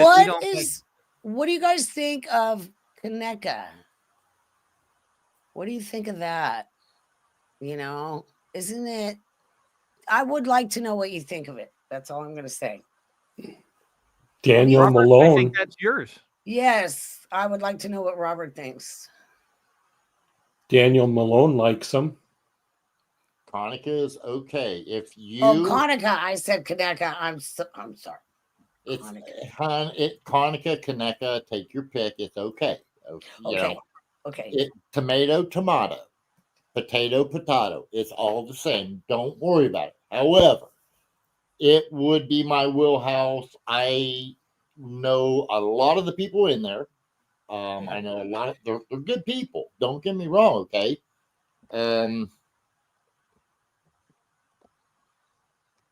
I don't know. That's just a company that I really never took. And I mean, they're good people. They could help you out immensely, especially if you're a beginner. And you know what? Go there, guys. It's just for me, it's nothing. The only thing I ever have over there, quite honestly, would be something that would it would just cause me more work, and I'm not interested in that right now. How's that sound? That's what I kind of thought, because I noticed you guys didn't have a rep. Well, The state of Ohio does not have a rep. And then apparently Oregon, where I'm at, has 2. Well, you've got a big state. Paula's one of them, you guys. Paula Bloom, which I did not know. I didn't know that. And, Okay. it just seemed like that, you gotta, work. Well, I personally just do not have the time to do, right now, in fact, let me put it to you this way, B. The entire variety and error field needs attributors. Okay. Start at the end of that. They need attributors. I don't have the extra time. Brad, we got plenty of cocksuckers already. We don't need enough. I'm just going to sit here and stroke your cock. Your chicken? No, that's his cock. Your pollo? Your pollo. Don't worry, David. If we go blank, we go blank. Wow, huh, David? There goes the podcast. That's why you always see me type, wow. I believe it or not, I think it's like you got 5 minutes, and then after that, YouTube lets you alone. You're allowed to. They got a little more leniency. Okay. Now, yeah. So my point is the variety and errors does needs attributors. I can take, and there you go, Kevin. Kevin, where are you? I've been sending you invites. But either way, love you, Kevin. Hope you had a happy New Year and a Merry Christmas. Guys, I just don't. That's okay. 949 design. It ain't enough to make me worried. I just don't, I've thought about it. I'll tell you what, guys, I would take and be so busy. And with doing this channel and going to just to 3 stores, of Brad's, that don't include the other stores I go to, the shows I go to. Guys, believe it or not, me and Flora, we probably, Brad, I'm not complaining. Trust me. I just ain't got time. Sounds like it. No, I just ain't got time. That's what I was thinking. Yeah. It would be very time consuming. Yeah. Mm-hmm. Oh, I totally. And that's what I wanted to know from you. Yeah. Well, yeah. I think I'm not super familiar with them. They play their own part in the hobby. They have their niche that they're going to help with, but for the average collector, it's not necessarily something that is going to appeal to them if you don't collect errors and varieties. Yeah. Yeah, it's something that you'd have to enjoy. Just like, you know what? Not everybody likes bust material. So, oh my God, that's heresy. There you go. See, that's my point. It depends on what you and I do know Brad agrees with me on this. It depends on what you enjoy. This is a hobby. Okay. So that's what I wanted to know. Some people enjoy collecting coins with holes in them. Yep. That's fine. If you understand from the get-go that when you're done collecting them, they're going to be really tough to sell, and you're probably going to lose your shirt. If you go in eyes wide open and you go, okay, I agree, that's what I want to buy, then that's fine. It's like buying a new car. Okay. If you walk into the Ferrari dealership, you shouldn't get sticker shock. If you do, you're in the wrong place. Okay. So buy what you like, buy what you can afford. But when you figure that out, buy quality within your series and grade range and budget. Okay. Thank you. I didn't know anything about it. Man says he enjoys buffaloes. Oh, okay. Let's go to a monopoly. I have no idea. Perry, I saw that before and I don't know anything about it. sounds like if I had something like that, I don't even know what that means. you know, it's 5 ounces of silver. Okay. So what are you happy with? Would you be happy selling them at $50 a bar? Would you be happy selling them at $100 a bar? Figure out where you're happy, put that price on it, and let it go. You know, that's on weird stuff. That's kind of the way that I do it. At what point is the money more meaningful than the item? You know, I was just curious because, I really didn't know too much about it. So I did my research Sure. after. Yeah.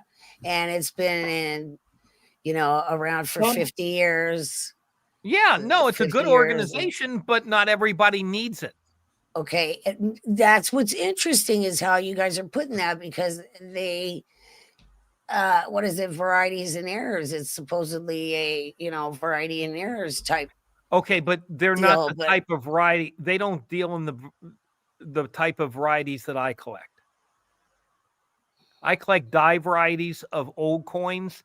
They're doing more like double dies and RPMs, RPMs OMMs. and things like that. Okay. More And modern.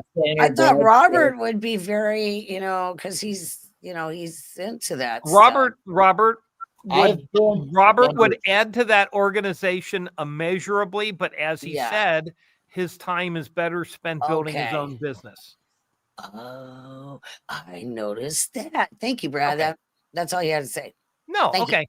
Weaver Man at I get it. 435 says he enjoys buffaloes. Okay, so let's look at that for just a minute. You love buffaloes. What grade are you going to collect? That's true. Are you going to collect the whole set in one grade, which is what I recommend to most people, or a similar grade? So you're going to collect VFs, all right? So you want to go out and buy VFs that all match.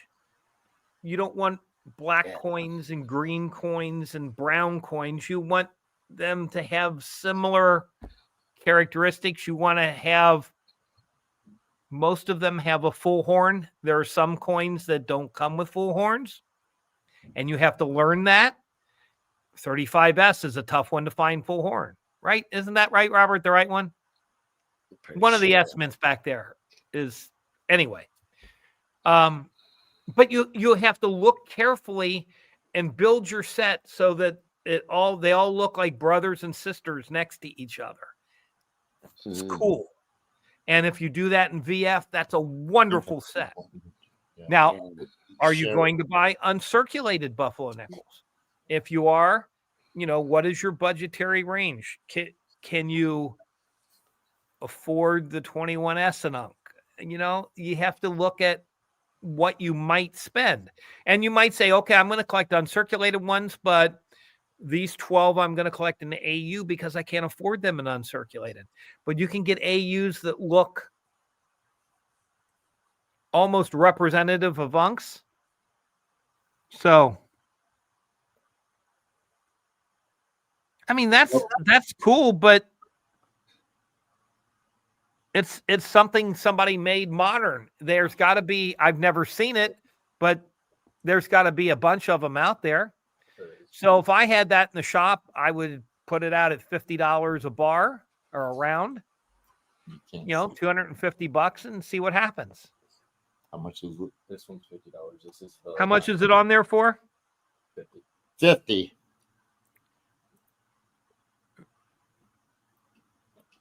$50 for no, it can't be. no bid. That's a starting bid. Yeah, it's a starting bid. It's a bid one. It's the one that Perry was talking about, right? This is the diamond. That's the diamond set there. You have various, I guess you got diamonds, clubs, etc., etc., etc. Hearts and spades. Yep.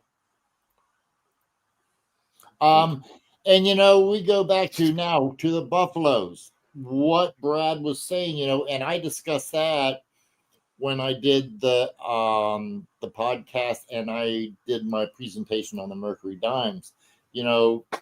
Like if you're going to go, depending upon what you're going to go with, you've got to do your research. A really generalized good example would be peace dollars, the 34S and high grade.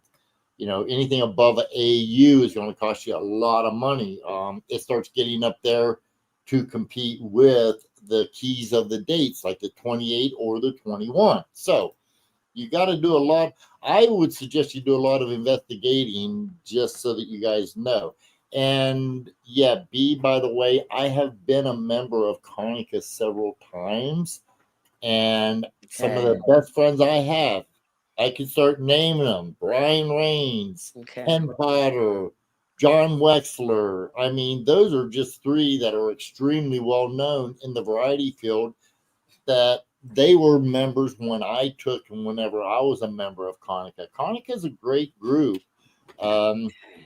And I mean, and it's like Brad said, it can help people take and expand your horizons. If you want to deal with varieties and errors, it would definitely be helpful. They've got, by the way, they do have I believe it, I don't know where it is now. Somebody might be able to help you, but it used to be every month they had a newsletter. I don't think they have it now. It might be every quarter, but don't quote me on that. You'd have to look into that. I think they have some kind of newsletter, but I don't know how often. I didn't, but I'm pretty sure there's a newsletter still. So I was just curious because, the variety and errors thing, and, Yeah, I was just going to say, Bill had a great quote there. Buy what you like. That's what I do. Don't let a dealer or somebody talk you into what to collect. You have to collect something that every time you look at them, you smile and say, I'm glad I own them, instead of thinking about what you paid for them. It makes you happy. Right. If you look at an item and the first thing that comes to your mind is, oh my God, I paid $500 for that, you shouldn't have bought it. You shouldn't have bought it. Yeah. Yeah. I agree. You got to look at it and go, I'm glad I own that.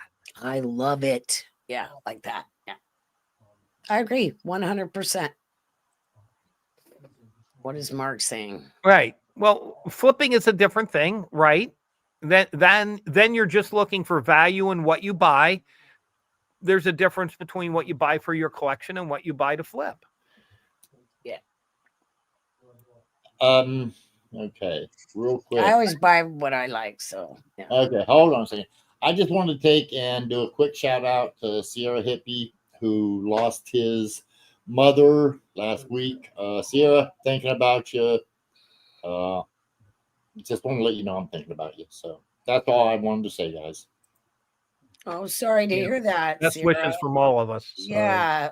Prayers and wishes, best wishes. Yeah, that's terrible. I went through that 6 years ago. Yeah, I found my mother. That's always fun.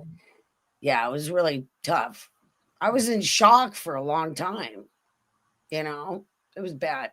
But I loved my mother and I miss her dearly. Yeah. Can't just call mom.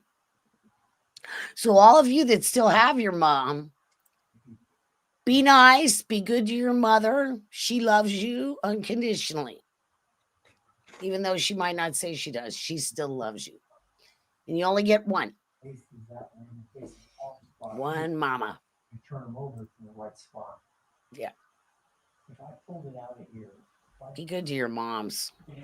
And remember her on Mother's Day. Remember your mom. Oh, I know a bunch of them, Sandigger. They're just you got To be honest. You know what? Now here's something, guys. I just want to say this because Brad is here. So, Brad, one thing I know it's coming. You do? Yeah. When you go to a show, Steve, yes, dear. even the dealers, they know the good dealers from the bad ones. Because we're just gonna, like me, I'll only deal with certain dealers. There's some dealers like I won't even talk to them. They're that really. But there are some people that would do business with the devil himself if they could make money on it. Oh, is that the point? Not necessarily, but yeah, that's right. No ethics, no. I mean, like I said, There's Yeah, certain- I mean, somebody that holds out for the last dollar on everything, you know, you got to leave a little meat on the table at times. Now, I don't leave meat on the table on my best coins. You know, Robert will tell you the best coins sell themselves. So That's true. you're right. But That's to true. hold out for top dollar on everything doesn't make sense. So you just need to find somebody else to do business with. You know, I've fired customers and vest pocket dealers before they come in here, meaning dealing with them is more problem than the money I make. And at that point, I just go, you know, I'm sorry. Just go somewhere else. I don't care. See my new sign? Can you see it? Can't No. see what it says. Nope. That's too bad. It says Happy New Year.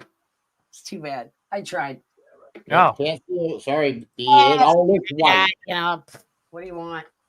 Nothing ever works the way it's supposed to. But it was Eric says it's guys. Eric says it's snowing pretty good here now.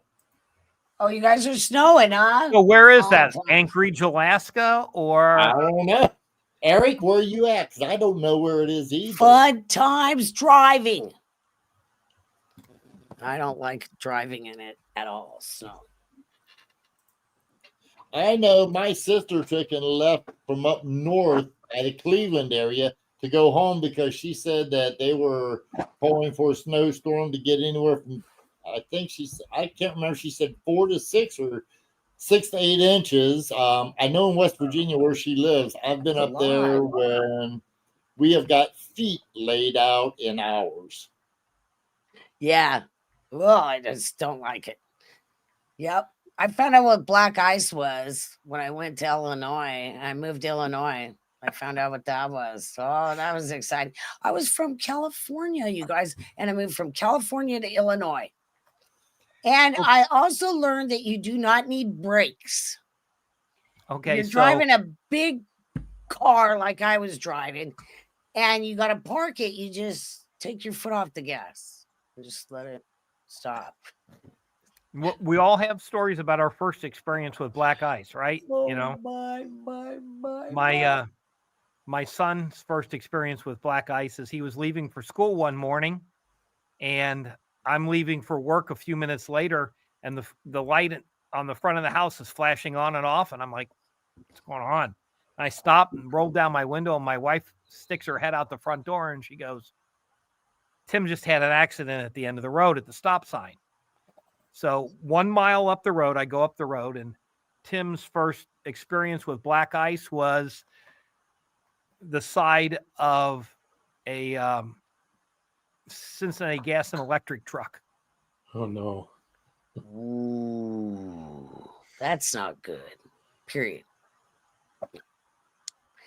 I managed to not hit anything when it happened to me. Exactly. Me also. It was like I spun through an intersection. Went, wow, what was that? I was turning right, Brad, and it was in the curb. You know where the curb area is and I went just a little too close, but I corrected and then corrected. Oh, could have took out a street sign. Could have killed myself. Lord knows what. You know. Yeah.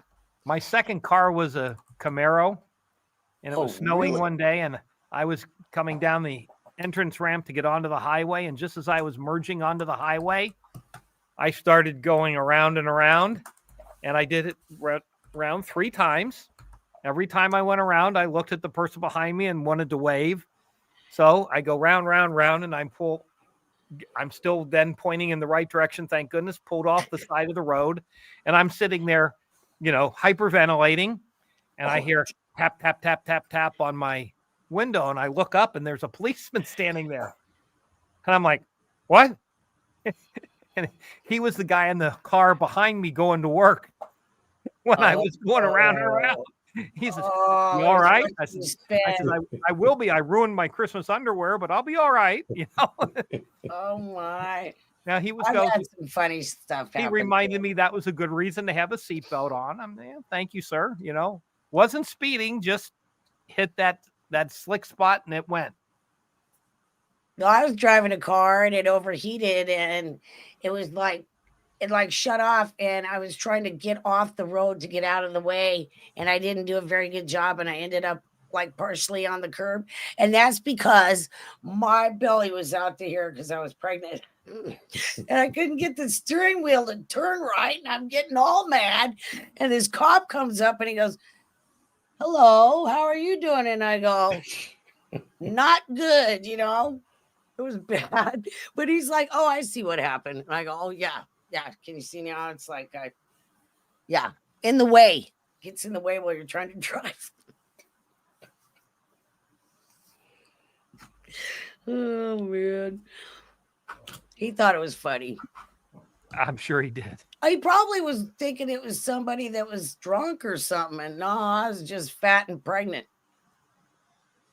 Cool. Which is worse. No, it's not. It's a beautiful thing. That's my son that helps me all the time. I was pregnant with him. But yeah, no, it gets so cold there in Illinois. It's so cold. They go, "It's 50 below zero." And I go, "What?" And they go, "Don't go outside." And I'm like, "What?" I'm from California, Southern California to Illinois is a culture shock. Oh, I learned so much about all of it. Now Amanda, I could do a 360 on purpose. Don't get sandbags, get kitty litter. Kitty litter is bomb.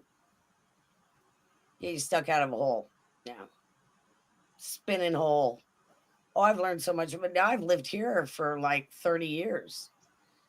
So yeah, it snows every year here. Every year. Everybody's just waiting for it. I remember, Brad, when it got down to 50 below here in Cincinnati. I lived in a trailer, guys. I was young. We're talking back in the 80s.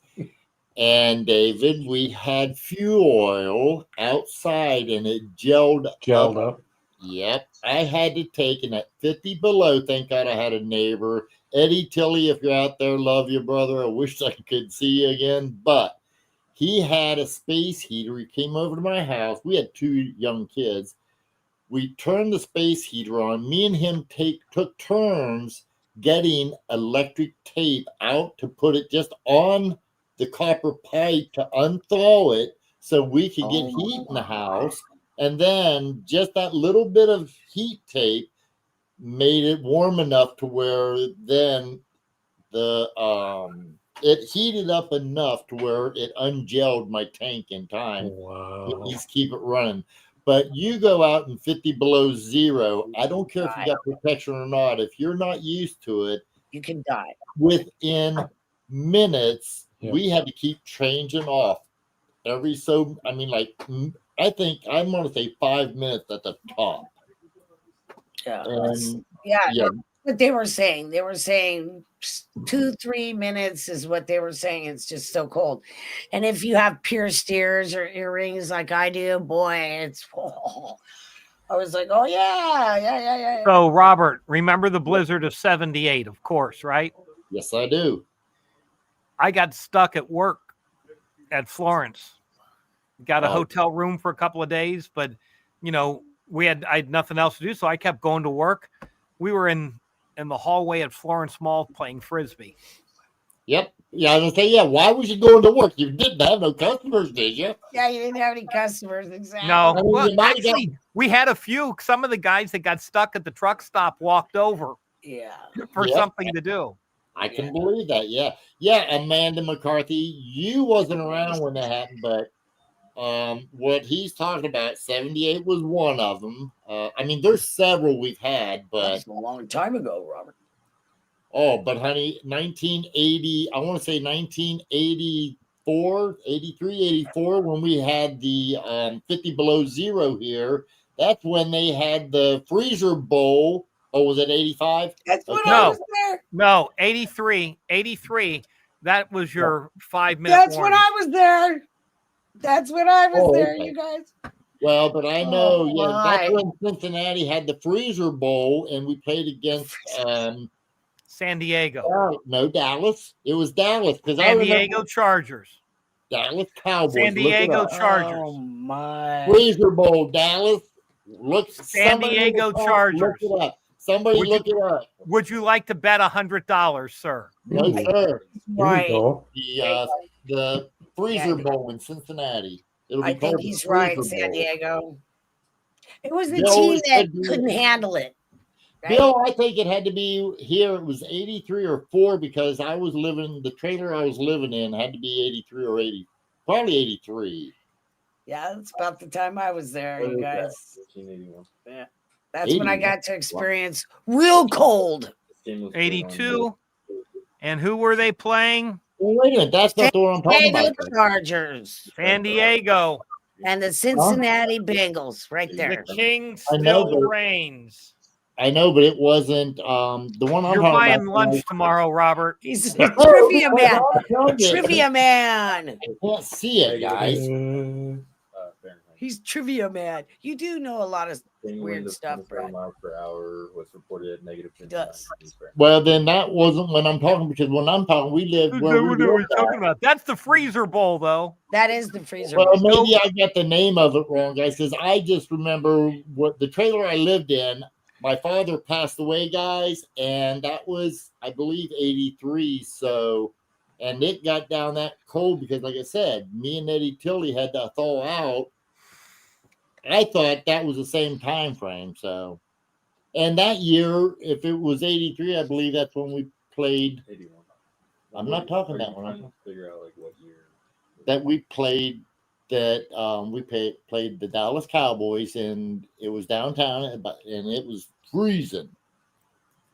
May have Look been, at but what that G wasn't Dub the freezer said. bowl. The frozen tundra of Lambeau. Paul Hampton has it right there, baby. That's Well, funny. Paul, yeah, I see what Paul says. What Paul Right. say? The freezer bowl was the 81 AFC championship. Either way, we got 3 minutes, guys. I hate to take and break up a Cincinnati good Bengals. time, but Yeah. It's a shock when you go from Southern California to Illinois. okay. Well, maybe either way. I just know I had to take it unwholesome. I thought that was the same year. Maybe I'm confused. Whole those new years. kind of cold, people. Whole new kind. All I remember, guys, is going out and thawing out my,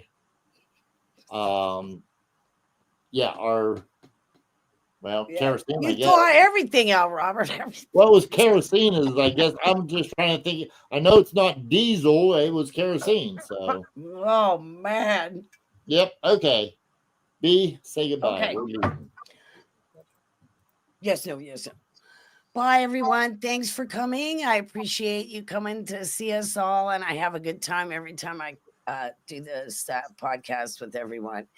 Hope you all had a wonderful holiday and a happy new year, and let's look forward to a better year this year, like usual. Bye. Love you. Bye. Thank you for being here today, everyone. I hope you enjoyed the podcast today.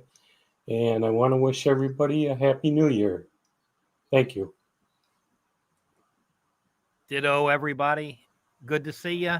And I'll try to tune in next week from the Fun Convention. We'll just have to see how things work out. So maybe until 2 weeks. Take care. See you soon. Robert, off to you. Okay, everybody. Thank you so much for joining us on this podcast, the first one of the new year. So, happy New Year's, everybody. Take care of one of yourselves. Take care of each other. And don't forget, if you haven't been looking at coins, guys, happy hunting. We'll see you Friday right here on YouTube Coin Up at 7 o'clock p.m. Eastern Standard Time for another coin sale. It'll be our first one of the year. So, take care, everybody. Love y'all. And happy New Year once again. Bye now.